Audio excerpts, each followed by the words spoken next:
Bismillahirrahmanirrahim. Assalamualaikum warahmatullahi wabarakatuh. Alhamdulillahilladzi arsala rasulahu bil huda wa dinil haq yudhhiruhu ala dini kulli wa kafa billahi shahidan. Asyhadu an la ilaha illallah wahdahu la syarika lahu wa asyhadu anna Muhammadan abduhu wa rasuluhu amma ba'd. Hadirin sidang salat yang berbahagia rahimakumullah. Mohon dalam sadaya Pak. Sampurasun, apa kabar? Hawayu, kaipah halud? Saya selalu menyapa setiap naik mimbar. Takutnya pada ngantuk Pak. Biasa kalau sudah buka sudah kekenyangan. Alhamdulillah sinyalnya masih ada ya Pak. Saya kemarin isi di STKS Jabur, Segondong. Masjidnya besar. Pas masuk ke masjid, sholatnya cuma satu baris Pak, yang tarawih. Saya tanya ke PDKM-nya, PDKM pada kemana ini jamaah? Oh Pak Ustadz bentrok sama apa? Bentrok sama Pepsi. Oh, untuk Persibnya kalah 4-0 ya Pak. Karena jamaahnya tidak pada mau sholat, jadi kalah Persib 4-0. Itulah manusia baru dikasih hiburan sampai meninggalkan sholat tarawih. Hadirin sidang tarawih rahimahumullah. Kenapa Allah setia menyuruh kepada kita untuk beribadah itu selalu diawali ayatnya itu dengan kalimat ya ayyuhalladzina amanu. Contoh ya ayyuhalladzina amanu idza nudiyatis shalah fi yaumil jumu'ah fas'au ila dzikrillah wa dzarul bai'ah. Hai orang-orang yang beriman, diwajibkan atas kamu untuk salat Jumat. Khususnya salat Jumat, umumnya semua salat. Yang kedua ya ayyuhalladzina amanu kutiba alaikumus shiyam. Wahai orang-orang yang beriman, diwajibkan atas kamu untuk berpuasa. Kenapa ini dipanggil itu orang yang beriman? Ayatnya tidak ya ayyuhalladzina al-islamu atau ya ayyuhalladzina al-muslim. Hai orang-orang Islam, hai orang-orang yang tauhid manusia. Ternyata Allah hanya memanggil orang-orang yang beriman, orang-orang mukmin. Kenapa Allah memanggil orang-orang mukmin? Karena orang mukmin sama orang muslim itu beda Pak levelnya. Orang muslim lebih tinggi dibanding dengan orang muslim. Jadi kalau setiap mukmin itu pasti muslim Pak, tapi belum tentu orang muslim itu mukmin Pak. Contoh, masih banyak orang yang baru beberapa hari puasa sudah meninggalkan sahur Pak, atau ada yang sahur tetapi tidak sholat. Oleh karena itu kata Rasul, di mana orang sudah merasakan manisnya iman, lezatnya iman, kalau Allah memerintahkan untuk ibadah, dia akan tidak akan terasa berat.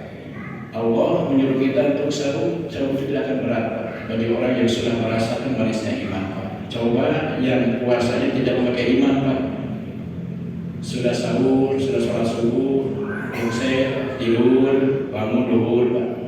Udah duhur, tidur lagi, bangun asar. Udah asar, bangun maghrib, buka puasa. Jadi puasa itu kayak sulit Pak, bangun tidur. Itulah puasa yang tidak didasari dengan iman Pak. Jadi kalau orang sudah didasari dengan iman, apapun yang Allah perintahkan kepada kita, pasti ibadah itu akan terasa nikmat, lezat, enjoy, tidak merasa terbebani ketika Allah perintahkan kita untuk ibadah, khususnya ibadah sahur. Oleh karena itu Allah menyuruh kepada kita, memanggil kepada kita dengan 3 panggilan. Yang pertama Allah memanggil kita dengan suara muazzin. Muazzin itu menyuruh kita untuk melaksanakan ibadah sholat. Dulu pada zaman Rasulullah Muhammad SAW, Rasul pernah berkumpul dengan para sahabat. Baik sahabat kata Rasul, bagaimana caranya supaya mengumpulkan manusia, supaya di saat waktu sholat manusia banyak berbondong-bondong ke masjid untuk melaksanakan sholat berjamaah. Ada sahabat yang mesti ya Rasulullah, bagaimana kalau kita menyalakan kembang api setiap masuk waktu sholat, sehingga orang tahu kalau ada kembang api ke atas ini waktu sholat masuk. Apa jawab Rasul? Jangan, itu adalah kebiasaan orang Majusi kata Rasul. Ada yang Rasul lagi, ya Rasulullah bagaimana kalau kita membunyikan lonceng di saat masuk sholat? Apa jawab Rasul? Jangan, lonceng itu kebiasaan orang Kristen atau orang Nasrani. Lantas ada sahabat yang ya Rasulullah tidak punya sahabat, jangan dibilang Arwah. Maka dipanggillah Bilal Arwah. Wahai Bilal kata Rasul, di mana sudah waktu sholat masuk, maka antum saya tugaskan untuk mengumandangkan muazzin. Bilal naik ke atas Pak, ke mimbar menara masjid yang paling tinggi. Ternyata suara Bilal saking kubardunya, saking kerasnya, dalam sejarah terdengar sampai 5 km suara Bilal, Pak. Saking berkeruknya, saking kerasnya, terbawa oleh angin, karena pada saat itu belum ada gedung-gedung yang tinggi, Pak. Semua orang yang sedang aktivitas urusan duniawi berhenti mendengar suara azan Bilal, Pak. Di Bandung, Pak, di RW, setiap RT ada masjid, Pak. Ada suara azan, nggak ada masjid kosong, Pak. Ada ini dari sholat, Pak. Lima kita, sholat kita, mengobat kita. Jadi kata Rasul, saya di zaman al-umatin nanti di akhir zaman itu banyak masjid berdiri megah-megah, Pak. Tapi masjidnya tidak bisa berubah pola hidup manusia yang masih jahiliyah menjadi pola hidup manusia yang penuh hidayah. Jadi masjid itu Pak halus-halus, Pak agreng-agreng, tapi karena Rasul, Pak. Ya, masjid dari mana-mana, Pak. Contoh di Ajabar, Pak. Ajabar kemarin ini. Kita kan kalau ada masjid baru itu pengen jalan-jalan, Pak. Saya kemarin bawa ibu-ibu 3 mobil ke sana, Pak. Kirain saya mau ngaji ke Ajabar, Pak. Ya ternyata mau gimana, Pak. Berbalan-balan di masjid, tiktokan di masjid banyak. Nah, inilah kata Rasul, Pak, pantas di masjid dari zaman bukan tempat ibadah, menjadikan tempat rekreasi bagi umat muslim. Katanya Allah yang pertama, Allah memanggil kita dengan suara muadzin supaya apa? Supaya ada kekompakan sholat berjamaah di dalam masjid. La sholat illa di masjid di dalam Rasul, tidak ada sholat laki-laki kecuali di dalam masjid. Maka kata Rasul, kalau ibu punya suami sholat di masjid saja, sholat di rumah saja, itu adalah suami yang solehah, Pak. Ya? Kalau suami solehah kasih ke masjid, Pak. Kalau bapak sholat di rumah terus, itu suami yang solehah, Pak. Gak usah pakai sarung, Pak. Kamu kena kalau di rumah sholatnya. Ya itu jadi kata Rasul, Allah menyeru kepada kita dengan suara muadzin supaya apa? Supaya saat manusia berkumpul di masjid, Rasul bisa membicarakan sesuatu dengan para jamaah. Yang kedua, walillahi tanasiyul baita man istata'a ilaihi sabila. Allah menyeru kita untuk melaksanakan ibadah haji dan umrah. Tentunya untuk man istata'a ilaihi sabila, yang mampu secara finansial, mampu secara materi. Namun saya kata Syekh Ali Jaber, seorang imam besar Al-Mukharramah, pernah berkata, berkomen di Instagram, saya paling aneh melihat jamaah Indonesia. Kenapa aneh saya? Karena jamaah Indonesia itu kalau ibadah tidak lepas dengan yang namanya HP, Pak. Mereka serba di dalam masjid ibadah sambil selfie, Pak. Jadi orang Indonesia ibadah di selfie, Pak. Ketika tawaf selfie, satu putaran update status, Pak. Ya. Jadi katanya aneh kan jamaah Indonesia itu. Yang kedua, kenapa jamaah Indonesia itu kalau pulang dari Mekah selalu pakai haji namanya, Pak? Padahal yang namanya haji itu tamu. Kalau orang datang ke tanah suci, bagi laki-laki disebutnya itu haji, Pak. Pendatang. Ya. Kalau bagi perempuan disebutnya hajah. Jadi hajah dan haji itu disebutnya di saat kita berada di Mekah. Tapi kenapa orang Indonesia sudah pulang ke Indonesia hajinya selalu bawa-bawa? Oh, berarti orang Indonesia untuk mencari gelaran bagi tanah suci itu.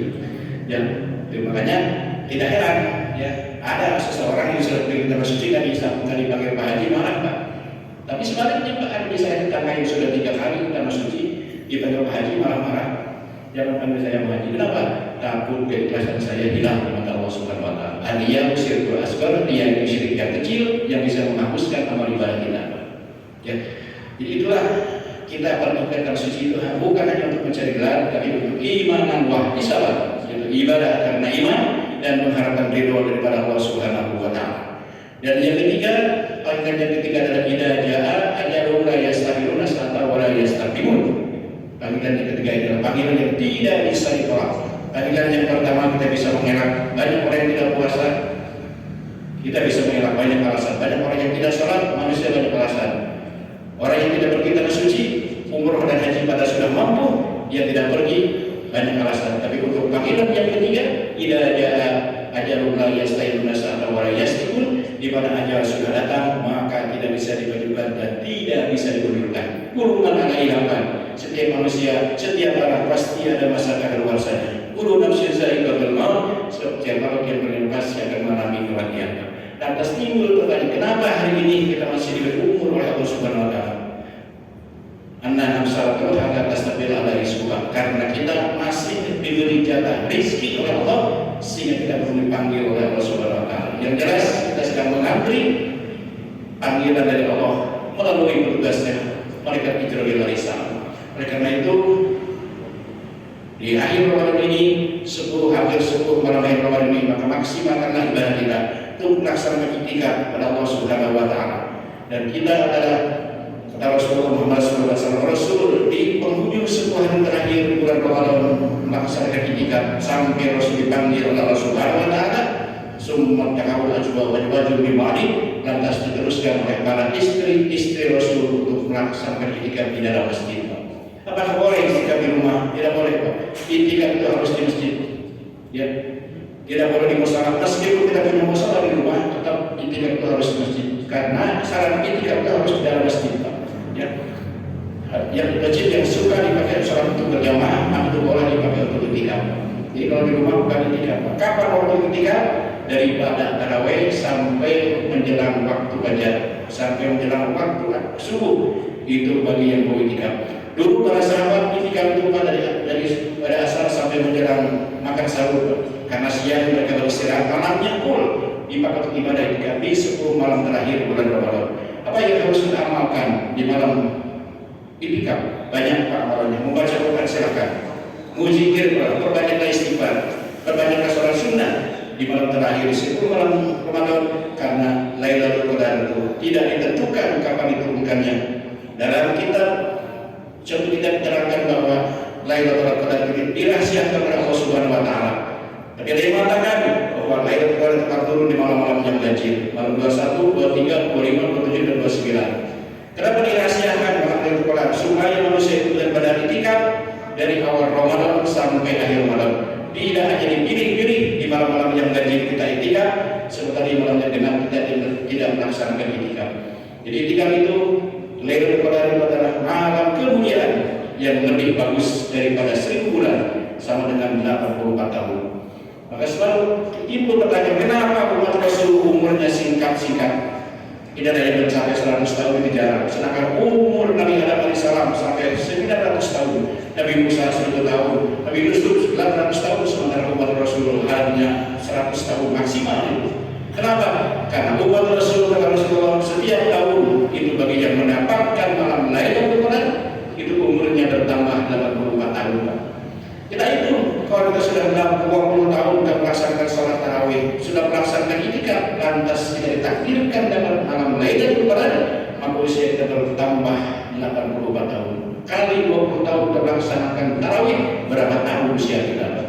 Oleh karena itu, maka kelebihan umat Rasul adalah Allah lebihkan di bulan suci Ramadan sebagai bulan kemuliaan, bulan syahrul war, syahrul maghfirah, syahrul itu minana, dan syahrul wa. Perbanyak berdoa. Kata di malam Lailatul Qadar seluruh malaikat diturunkan Allah Subhanahu wa Ta'ala ke bumi untuk apa? Untuk mengurusi kebutuhan semua manusia. Di saat mereka berdoa di malam Lailatul Qadar, maka semua malaikat termasuk malaikat Jibril akan turun ke dunia di saat 10 terakhir di malam Ramadan. Oleh karena itu, jadikanlah Ramadan ini Ramadan yang terakhir, karena belum tentu usia kita di tahun yang akan datang usia kita dipertemukan lagi dengan bulan Ramadan, atau mungkin puasa kali ini kita belum sempat atau belum tamat karena sudah dipanggil oleh Allah Subhanahu wa Ta'ala. Para sahabat Rasulullah Muhammad SAW di saat di ujung Ramadan, para sahabat menangis kepada Rasul, ya Rasulullah, engkau adalah hamba yang mulia, engkau adalah hamba manusia pilihan. Kalau bisa memproteslah kepada Allah supaya setiap bulan dijadikan sebagai bulan Ramadan. Bayangkan, kalau setiap bulan Ramadan bagaimana? Itu saking cintanya pada bulan Ramadan, para sahabat protes kepada Allah melalui Rasulullah Muhammad SAW supaya setiap bulan dijadikan sebagai bulan Ramadan. Saking indahnya bulan Ramadan, saking barokahnya bulan Ramadan, maka para sahabat sedih ketika Ramadan mereka tinggalkan. Terbalik dengan kita mana yang mereka atau apa? Sekedar Ramadan, sekedar Lebaran banyak, baju sudah kebeli, kue sudah banyak, orang banyak. Lepas jauh-jauh boleh keluar nanti. Mankobar pada penyimpanan wah misalan atau kira-kira pada unisami. Barang siapa yang senantiasa tamat melaksanakan ibadah tarawih dari awal sampai akhir Ramadan, maka dosanya diampuni 1 tahun ke belakang. Nah, amin kepada doa. Nah, cukup amin tarawih itu sudah tamat jawabannya. Kami tarawih tamat insyaallah. Wafirullah maka pada menzambi akan kita raih, kita akan ampuni dosa-dosa kita sebagaimana bayi yang baru lahir. Bagi siapa? Bagi orang yang istiqomah menamatkan sholat Ramadan atau sholat tarawih, dan malamnya kita laksanakan sholat tahajud sebelum kita melaksanakan ibadah sahur.